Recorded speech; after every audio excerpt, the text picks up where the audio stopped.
I had just bought this house in the capital city, a deal I couldn't pass up. The previous owners were family friends who'd moved abroad 3 years ago and needed cash fast.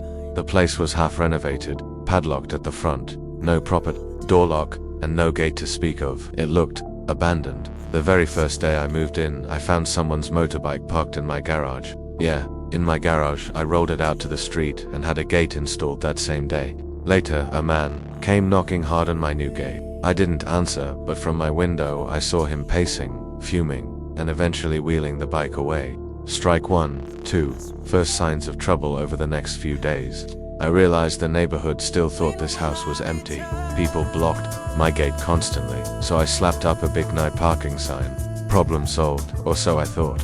Then one afternoon I was showering and noticed something strange. The water pressure dipped. In the distance, I could hear a faint mechanical hum that it was my neighbor's water pump. 3. Meet the antagonist. This wasn't just any neighbor.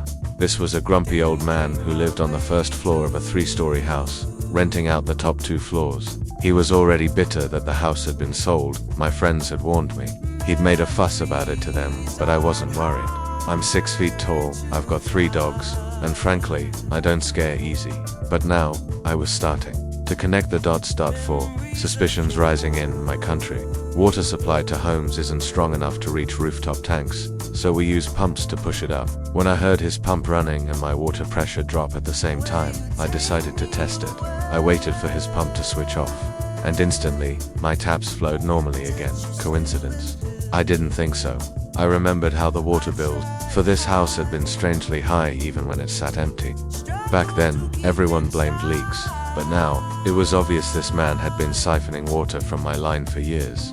5. The moral dilemma. I spent days stewing over it. I confront him, call the authorities, or just let it go.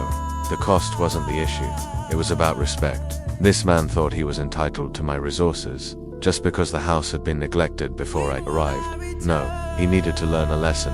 6. The beauty of my plan was in its simplicity. No breaking in, no laws broken, just one twist of a valve. On Monday, I waited for the telltale hum of his pump. As soon as it roared to life, I walked over to my main supply and turned it off. 7. The domino effect. Here's how these tanks work. A ball valve detects the water level and signals the pump to run until the tank's full. But if no water enters, the pump just keeps running, non-stop. A constantly running pump overheat, and with his outdated 90 wiring, that was a disaster waiting to happen. By 3 a.m., it happened. I heard commotion, next door voices, footsteps, confusion. His pump had fried the wiring, knocking out both water and electricity for the entire building, and the tenants were furious. 8. Consequences in my country. Landlords are legally required to provide water and power. Cutting these services is grounds for police action, even fines it, unless it's caused by an unavoidable event. By morning, both tenants had filed complaints. One packed up and left within 48 hours. The other demanded a refund of their deposit. The police fined him $500, huge money here. On top of that, he had to repay deposits, fix the wiring, and repair the pump before he could rent again.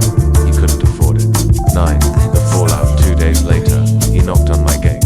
Did you turn off your water? He asked flatly. I kept my face calm. Oh yeah, my plumber found a leak, so I shut it off overnight. He stared at me for a moment, expression blank, but his eyes betrayed the rage behind me. Oh, okay, he said, and walked away. By the end of the week, he was moving out to live with his daughter. The tenants, his only source of income, were gone.